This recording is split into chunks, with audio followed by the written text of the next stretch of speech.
জুলাই জাতীয় সনদ স্বাক্ষরের মাধ্যমে নতুন বাংলাদেশের সূচনা করলাম, এভাবেই মন্তব্য করেছেন অন্তর্বর্তী সরকারের প্রধান উপদেষ্টা ডক্টর মোহাম্মদ ইউনূস।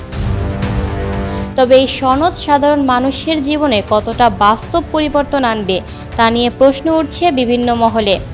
অন্তর্বর্তী সরকারের গঠিত জাতীয় ঐকমত্য কমিশন ৮ মাসের আলোচনার পর যে জুলাই সনদ চূড়ান্ত করেছে, সেখানে সংবিধান, নির্বাচন ও বিচার ব্যবস্থায় সংস্কারের প্রস্তাব থাকলেও স্বাস্থ্য, শিক্ষা, নারী ও শ্রমিক অধিকার এমনকি অর্থনৈতিক সংকট মোকাবেলার বিষয়গুলো তেমন গুরুত্ব পায়নি।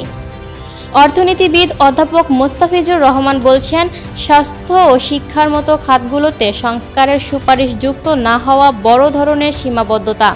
অন্যদিকে ঐকমত্য কমিশনের সহসভাপতি অধ্যাপক আলী রিয়াদ জানান, কিছু কমিশনের প্রতিবেদন দেরিতে জমা পড়ায় তা আলোচনায় আসেনি। নির্বাচিত সরকার চাইলে পরবর্তী পর্যায়ে এসব বাস্তবায়ন করতে পারবে।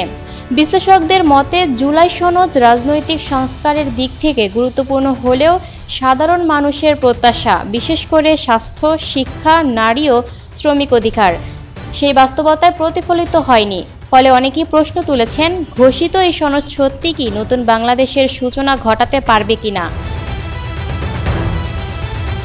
Lucky Akhtar, people voice television, Dhaka.